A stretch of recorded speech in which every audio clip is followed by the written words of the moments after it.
ಶಾಂತಿಯುತ ಪ್ರತಿಭಟನೆ ಇಲ್ಲಿಗೆ ನಿಲ್ಲೋಲ್ಲ. ಸರ್ಕಾರ ನಮ್ಮ ರಾಜ್ಯಾಧ್ಯಕ್ಷರನ್ನು ಕರೆದು ಮಾತಾಡಿಲ್ಲ ಅಂತಂದರೆ ಈ ಶಾಂತಿ ಮುಷ್ಕರ ಇನ್ನೂ ಮುಂದುವರಿಯುತ್ತೆ. ನಾಳೆ ಜಿಲ್ಲಾಂತಕ್ಕೆ ಹೋಗುತ್ತೆ.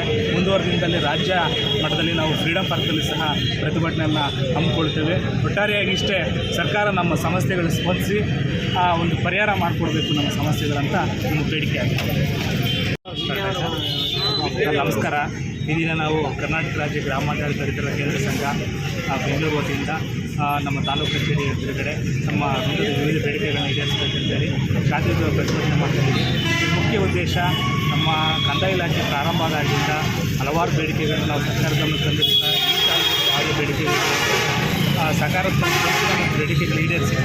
ಸೊ ಹಾಗಾಗಿ ಇನ್ನು ಮುಂದೆ ಅದನ್ನು ಮುಖ್ಯ ಬೇಡಿಕೆ ಆಗಿರ್ತಕ್ಕಂಥ ಒತ್ತಡದಿಂದ ನಿರ್ಮೂಲ ಆಗುತ್ತೆ. ಅಂದರೆ ಪ್ರತಿ ಸರ್ಕಾರ ರಜೆ ದಿನ, ಸೆಕೆಂಡ್ ಸ್ಯಾಟರ್ಡೆ ಆಗಿರ್ಬೋದು, ಫೋರ್ತ್ ಸ್ಯಾಟರ್ಡೆ ಆಗಿರ್ಬೋದು, ಸಂಡೇ, ಈ ರೀತಿ ನಮಗೆ ರಜಾ ದಿನದಲ್ಲಿ ಕೆಲಸ ಮಾಡೋದಕ್ಕೆ ಒತ್ತಡ ಬರ್ತಾಯಿದೆ. ಮತ್ತು ಒಂದೇ ಬಾರಿಗೆ 10ರಿಂದ 12-15 ಕೆಲಸಕ್ಕೆ ಹೆಚ್ಚು, ಅಂದರೆ ಎಲ್ಲ ಒಂದೇ ಸಾರಿಗೆ ಮಾಡಬೇಕು. ಕಚೇರಿ ಕೆಲವು ಕಡೆ ಲಭ್ಯವಿದೆ, ಕೆಲವು ಕಡೆ ಕಚೇರಿಗಳೇ ಇಲ್ಲ ನಮಗೆ. ನಾವು ಈಗ ಕೆಲಸ ಮಾಡಬೇಕು ಅಂದಾಗ ಹಳ್ಳಿಗೆ ಹೋದಾಗ ದೇವಸ್ಥಾನಗಳಲ್ಲಿ ಮತ್ತು ಅಶ್ವತ್ಥಕಟ್ಟೆ ಇರುತ್ತಲ್ಲ, ಅಲ್ಲೋಗಿ ಕೆಲಸ ಮಾಡುವಂಥ ಪರಿಸ್ಥಿತಿ ಇದೆ. ನಮಗೆ ಒಂದು ಕಚೇರಿ ಇರುತ್ತೆ. ನಮಗೂ ಈಗ ರೈತರು ಬಾಂಧವರು ಸಾರ್ವಜನಿಕರು ಬರೋದಕ್ಕೆ ಒಂದು ಐಡೆಂಟಿಫೈ ಇರುತ್ತೆ. ನಾವು ಎಲ್ಲಿ ಸಿಗುತ್ತೋ ಅದೇ ನಮ್ಮ ಕಚೇರಿ. ನಾವು ಎಲ್ಲಿರ್ತೀವೋ ಅಲ್ಲೇ ಕಚೇರಿ ನಿರ್ಮಾಣ ಮಾಡ್ಕೊಂಡು ಮಾಡ್ತಾಯಿದ್ವಿ. ಈ ಪರಿಸ್ಥಿತಿಯಲ್ಲಿ ನೀವು ಹೇಳೋ ಪ್ರಕಾರ ಒಂಥರ ದಿಕ್ಕಿಲ್ದವ್ರು ಆಗಿಬಿಟ್ಟಿದ್ದಾರೆ ಗ್ರಾಮಾಡಳಿತ ಅಧಿಕಾರಿಗಳು, ಏನು ಕಚೇರಿ ಇಲ್ದಂಗೆ. ನಮಗೊಂದು ನೆಲೆ ಇಲ್ಲ ಅಷ್ಟೇ. ಅದೇ ನೆಲೆ ಇಲ್ದಂಗೆ ಆಗಿದೆ. ಯಾಕಂದರೆ ಒಂದು ಕಡೆ ಇದ್ದಾಗ ನಾವು ಕೂಡ ಒಂದು ಕೆಲಸ ಮಾಡೋದಕ್ಕೆ ಸಾರ್ವಜನಿಕರಿಗೆಲ್ಲ ಅನುಕೂಲ ಆಗೋ ರೀತಿಯಲ್ಲಿ ಮಾಡ್ಬೋದು. ಈಗ ಏನಾಗುತ್ತೆ ಅಂದರೆ ನಾವು ಒಂದು ಕಡೆ ಕೂತ್ಕೋಬೇಕಾಗ್ತಿಲ್ವಲ್ಲ, ಒಂದು ಕಚೇರಿ ಬೇಕಾದ್ರೆ ನಮಗೆ ಒಂದು ಸ್ವಂತ ಕಚೇರಿ ಇದ್ದಾಗ ನಾವು ಒಂದು ಸದೃಢವಾಗಿ ಕೆಲಸ ಮಾಡೋದಕ್ಕೆ ಅನುಕೂಲ ಆಗುತ್ತೆ. ನಮಸ್ಕಾರ. ಇವತ್ತಿನ ಪ್ರತಿಭಟನೆ ಯಾವ ಉದ್ದೇಶ ಆಗಿದೆ, ಎಲ್ಲಿವರೆಗೂ ಮುಂದುವರಿಯುತ್ತೆ? ಮಾನ್ಯ ರಾಜ್ಯಾಧ್ಯಕ್ಷರು, ಕರ್ನಾಟಕ ರಾಜ್ಯ ಗ್ರಾಮಾಡಳಿತ ಸಂಘ ಅವರ ಒಂದು ನಿರ್ದೇಶನದ ಮೇರೆಗೆ ನಾವು ಇಂದು ತಾಲೂಕು ಮಟ್ಟದಲ್ಲಿ ಒಂದು ಅನಿರ್ದಿಷ್ಟ ದಿನಗಳ ಕಾಲ ಮುಷ್ಕರ ಹಮ್ಮಿಕೊಂಡಿದ್ದೀವಿ. ಇದು ನಮ್ಮ ಸಮಸ್ತ ಗ್ರಾಮಾಡಳಿತಾಧಿಕಾರಿಗಳ ಮೂಲಭೂತ ಸೌಕರ್ಯ ಹಾಗೆ ಬೇಡಿಕೆಗಳನ್ನು ಈಡೇರಿಸುವಂತೆ ಸರ್ಕಾರಕ್ಕೆ ಈ ಮೂಲಕ ಒಂದು ಮನವಿ ಮಾಡ್ತಾಯಿದ್ದೀವಿ. ಸರ್, ತಮ್ಮ ಪ್ರಮುಖ ಬೇಡಿಕೆಗಳು ಏನಾಗಿರ್ತದೆ? ಪ್ರಮುಖ ಬೇಡಿಕೆಗಳು ಸರ್, ನಮ್ಮವೆಲ್ಲ ಪ್ರಮುಖ ಬೇಡಿಕೆಗಳಾಗಿದ್ದಾವೆ, ನ್ಯಾಯಯುತ ಬೇಡಿಕೆಗಳಾಗಿದ್ದಾವೆ. ನಾವು ಸುಮಾರು 2-3 ವರ್ಷಗಳಿಂದ ಸರ್ಕಾರದಿಂದ ತರ್ತಾ ಇದ್ದೀವಿ. ಮನವಿಗಳ ಮುಖಾಂತರ ನಮ್ಮ ರಾಜ್ಯ ಸಂಘ ತರ್ತಾ ಇದೆ. ಇಲ್ಲಿವರೆಗೂ ಕೂಡ ಯಾವುದೇ ಒಂದು ಸಮಸ್ಯೆ ಕೂಡ ನಮಗೆ ಬಗೆಹರಿದಿಲ್ಲ. ಅದರಿಂದಾಗಿ ಈ ರೀತಿಯಲ್ಲಾದರೂ ಸರ್ಕಾರ ಗಮನಕ್ಕೆ ಹೋಗುತ್ತೆ. ನಮ್ಮ ಬೇಡಿಕೆಗಳು, ಮೂಲಭೂತ ಬೇಡಿಕೆಗಳಾದ ಒಂದು ಕಚೇರಿ ಬೇಕಾಗಿರುವ ಒಂದು ಪೀಠೋಪಕರಣಗಳು, ಹಾಗೆ ಇತ್ತೀಚಿನ ದಿನಗಳಲ್ಲಿ ನಾವು ಮಾಡೋದೆಲ್ಲ ಆ್ಯಪ್ಗಳ ಮುಖಾಂತರ ಕೆಲಸ ಮಾಡ್ತಾಯಿದ್ದೀವಿ. ನಮಗೆ ಒಂದು ಸಮರ್ಪಕವಾದ ಸಾಮರ್ಥ್ಯಗಳನ್ನು, ಮೊಬೈಲು, ಇಂಟರ್ನೆಟ್ ಸೌಲಭ್ಯ, ಪ್ರಿಂಟರು, ಕಂಪ್ಯೂಟ್ರು ಎಲ್ಲ ಬೇಕಾಗಿದೆ. ಈಗೆಲ್ಲ ಈ ಆಫೀಸಲ್ಲಿ ವರ್ಕ್ ಮಾಡ್ತಾಯಿದ್ದೀವಿ. ಈ ಯಾವುದೇ ರೀತಿ ಒಂದು ಸೌಲಭ್ಯ ಕೊಟ್ಟಿಲ್ಲ. ನಾವು ನಮ್ಮ ಒಂದು ಸ್ವಂತ ಒಂದು ಖರ್ಚಿನಲ್ಲಿ ಮಾಡ್ತಾಯಿದ್ದೀವಿ. ಈಗಾಗಲೇ ಒಂದು ಮೊಬೈಲ್ ತೊಗೊಂಡ್ರೆ ಅದು 3-4 ತಿಂಗಳು ನಮ್ಗೆ ಬರ್ತಾಯಿದೆ ಅಷ್ಟೇ. ಈ ಇಷ್ಟೊಂದು ಆ್ಯಪ್ಗಳಿಗೆ ಅದು ಸಾಮರ್ಥ್ಯ ಇಲ್ಲದೆ ಅದು ಹ್ಯಾಂಗ್ ಆಗಿ ಹೋಗ್ತಾ ಇದೆ. ಸೊ ಅದರಿಂದ ಈ ಮುಖಾಲನಾದ್ರೆ ಸರ್ಕಾರಕ್ಕೆ ಒಂದು ಗಮನಕ್ಕೆ ಹೋಗಲಿ ಅಂತ ಪ್ರತಿಭಟನೆ ಮಾಡ್ತಾಯಿದ್ದೀವಿ. ಇವತ್ತು ತಾಲೂಕು ಮಟ್ಟದಲ್ಲೇ ಹಮ್ಮಿಕೊಂಡಿದ್ದೀವಿ, ನಾಳೆ ನಮ್ಮ ಜಿಲ್ಲಾ ಮಟ್ಟದಲ್ಲಿ ಹಮ್ಮಿಕೊಂಡಿದ್ದೀವಿ. ಹಾಗೆ ನಂತರ ನಮ್ಮ ರಾಜ್ಯಾಧ್ಯಕ್ಷರ ಒಂದು ನಿರ್ದೇಶನದ ಮೇರೆಗೆ, ಅವರ ಒಂದು ಮಾರ್ಗಸೂಚಿ ಮೇರೆಗೆ ನಾಳೆ ಮುಂದೆ ನಾವು ಫ್ರೀಡಮ್ ಪಾರ್ಕಲ್ಲಿ ಕೂಡ ಈ ಒಂದು ಮುಷ್ಕರವನ್ನು ಹಮ್ಮಿಕೊಳ್ತೀವಿ. ಈ ದಿನ ಕರ್ನಾಟಕದಾದ್ಯಂತ ಗ್ರಾಮ ಆಡಳಿತಾಧಿಕಾರಿಗಳು ಎಲ್ಲ ವಿಎಗಳು ಕೂಡ ಸರ್ಕಾರ ವಿರುದ್ಧ ಪ್ರತಿಭಟನೆಯನ್ನು ಹಮ್ಮಿಕೊಂಡಿದ್ದಾರೆ.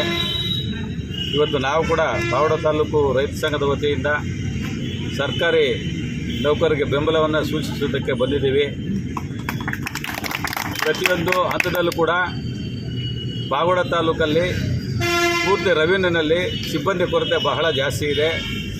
ಆದರೂ ಕೂಡ ನಮ್ಮ ರೈತರ ಕೆಲಸ ಮತ್ತು ರೆವಿನ್ಯೂ ಕೆಲಸ ಮಾಡೋದಕ್ಕೆ ಬಹಳ ಒತ್ತಡ ಆಗಿ ನಾವು ಕೂಡ ಬೇಕಾದಂಥ ಒತ್ತಡವನ್ನು ಅಧಿಕಾರಿಗಳ ಮೇಲೆ ತರ್ತಾ ಇದ್ದೀವಿ.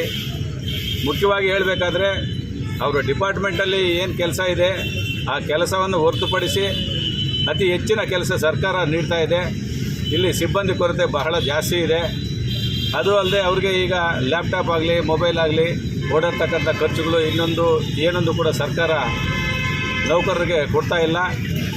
ಅದೇ ಉದ್ದೇಶದಿಂದ ಅವ್ರಿಗೆ ರೆಸ್ಟ್ಲೆಸ್ ವರ್ಕ್ ಆಗಿದೆ. ಅವರು ಸರ್ಕಾರಿ ಕೆಲಸ ಮಾಡೋದು ಮತ್ತು ಮನೆ ಕೆಲಸ ಮತ್ತು ಜನಕ್ಕೆ ಕೆಲಸ ಮಾಡಬೇಕಾದ್ರೆ ಅವ್ರಿಗೆ ಸಮಯದ ಕೊರತೆ ಜಾಸ್ತಿ ಆಗಿಬಿಟ್ಟಿದೆ. ಅಂಥ ಸಂದರ್ಭದಲ್ಲಿ ಸರ್ಕಾರದ ಒತ್ತಡ, ವಿವಿಧ ಇಲಾಖೆಗಳ ಕೆಲಸ ಕೂಡ ಅವರೇ ಮಾಡೋ ಪರಿಸ್ಥಿತಿ ಬಂದಿದೆ. ಇವಾಗ ಬೇರೆ ಇಲಾಖೆಗಳು ನೋಡಿದ್ರೆ, ರೆವಿನ್ಯೂ ಇಲಾಖೆಗೆ ನೋಡಿದ್ರೆ, ಇವಾಗ ರೆವಿನ್ಯೂ ಇಲಾಖೆಯಲ್ಲಿ ಪ್ರತಿಯೊಂದು ಇಲಾಖೆ ಕೆಲಸ ಕೂಡ ಇದೇ ಇಲಾಖೆಗೆ ಒತ್ತಡ ಜಾಸ್ತಿ ಆಗ್ತಾ ಇದೆ. ಆದ್ದರಿಂದ ಸರ್ಕಾರಿ ನೌಕರಾದ ಮೇಲೆ ಕೆಲಸ ಮಾಡಬೇಡಿ ಅಂತ ಏನು ಹೇಳೋದಿಲ್ಲ. ಅವರ ಶಕ್ತಿ ಮೀರಿ ಇವಾಗ ಕೆಲಸ ಜಾಸ್ತಿ ಆಗ್ತಾಯಿದೆ. ಅವ್ರಿಗೆ ಯಾವಾಗ ವಿಶ್ರಾಂತಿ ಸಿಗ್ತಾ ಇಲ್ಲ. ಅವರು ಕುಟುಂಬಗಳ ಜೊತೆಯಲ್ಲಿ ಅನ್ಯೋನ್ಯವಾಗಿ ಇರೋದಕ್ಕಾಗಲಿ, ರಜಾ ದಿನಗಳಲ್ಲಾಗಲಿ, ಊರುಗಳಿಗೆ ಹೋಗೋದಾಗಲಿ, ಮತ್ತು ನೂರಾರು ಅವರಲ್ಲಿ ಕಷ್ಟ ಕಾರ್ಪಣ್ಯಗಳು, ಆರೋಗ್ಯದ ವಿಚಾರವಾಗ್ಬೋದು, ಇಲ್ಲ ಏನನ್ನ ಬೇರೆ ಸಮಾರಂಭಗಳಾಗ್ಬೋದು, ಬೇರೆ ವಿಚಾರಗಳಲ್ಲಿ ಬಹಳ ತೊಂದರೆ ಆಗ್ತಾ ಇರೋದ್ರಿಂದ ಸರ್ಕಾರ ಇವತ್ತು ರೆವಿನ್ಯೂ ಮಿನಿಸ್ಟರ್ ಆಗ್ಬೋದು, ಮಾನ್ಯ ಮುಖ್ಯಮಂತ್ರಿಗಳಾಗ್ಬೋದು, ನಮಗೆ ಈಗ ರೈತ ದೇಶಕ್ಕೆ ಹೆಂಗೆ ಬೆನ್ನೆಲುಬಾಗಿದ್ದಾನೆ ಹಂಗೆ ನಮಗೆ ಸರ್ಕಾರ ನೌಕರರು ಸರ್ಕಾರಕ್ಕೆ ಮತ್ತು ನಮಗೆಲ್ಲರೂ ಕೂಡ ಬೆನ್ನೆಲುಬಾಗಿ ಅವ್ರು ದುಡಿತಾ ಇದ್ದಾರೆ. ದಯವಿಟ್ಟು ಸರ್ಕಾರಕ್ಕೆ ಮತ್ತು ನಮ್ಮ ಮೇಲಾಧಿಕಾರಿಗಳಿಗೆ ತಿಳಿಸೋದೇನೆಂದರೆ, ಈ ದಿವಸ 1 ದಿವಸ 2 ದಿವಸ ಸ್ಟ್ರೈಕ್ ಮಾಡ್ಬೋದು. ಇದೇ ರೀತಿ ಅವರ ಬೇಡಿಕೆಗಳ ಈಡೇರದೇ ಇದ್ದರೆ ತಾಲೂಕಿನ ಎಲ್ಲ ಸಂಘ ಸಮಸ್ಯೆಗಳು ಕೂಡ ಸೇರಿ ನಾವು ನೌಕರು ಕೂಡ ಇವಾಗ ನಮ್ಮ ಅಣ್ಣ ತಮ್ಮಂದರು ಅವ್ರ ಕಷ್ಟ ಸುಖಗಳು ಕೂಡ ನಾವು ಎಲ್ಲಿಂದಾನೆ ಬರಲಿ ನಮ್ಮೂರಲ್ಲಿದ್ದಾಗ ನಮ್ಮ ಅಕ್ಕ ತಂಗಿರಾಗ್ಬೋದು, ನಮ್ಮ ಅಣ್ಣ ತಮ್ಮಂದರ ಥರ ನಾವು ನೋಡಿಕೊಂಡು ನಾವು ಕೆಲಸ ಮಾಡಿಸ್ಕೊಳ್ಳೋದಕ್ಕೂ ಸರಿ, ಅವರು ಕೆಟ್ಟಿದಾಗ ಸರ್ಕಾರದ ಮೇಲೆ ನಾವು ಪ್ರತಿಭಟನೆಗಳನ್ನ ನಡೆಸೋದಕ್ಕೂ ಸರಿಯಾಗಿರ್ತೀವಿ ನಾವು. ಆದ್ದರಿಂದ ಇವತ್ತು ನಾವು ಪಾವಗಡ ತಾಲೂಕು ರೈತ ಸಂಘದ ವತಿಯಿಂದ ಬೆಂಬಲವನ್ನು ಸೂಚಿಸ್ತೀವಿ. ಸರ್ಕಾರ ಎಚ್ಚೆತ್ತುಕೊಂಡು ಮುಂದೆ ಅವರ ಬೇಡಿಕೆಗಳನ್ನು ಈಡೇರಿಸ್ತಾ ಇದೆ.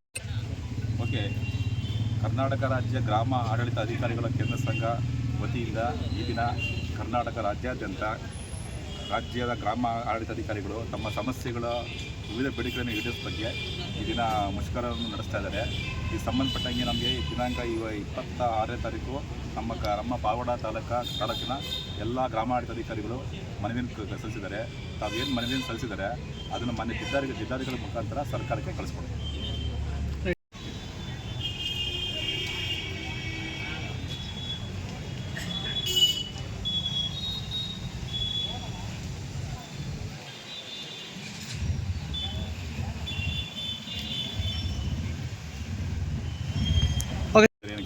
ಇಲ್ಲ ಈಗ ಗ್ರಾಮ ಆಡಳಿತಾಧಿಕಾರಿಗಳು ಇವತ್ತು ಕರ್ತವ್ಯ ನಿರ್ವಹಿಸಿಲ್ಲ.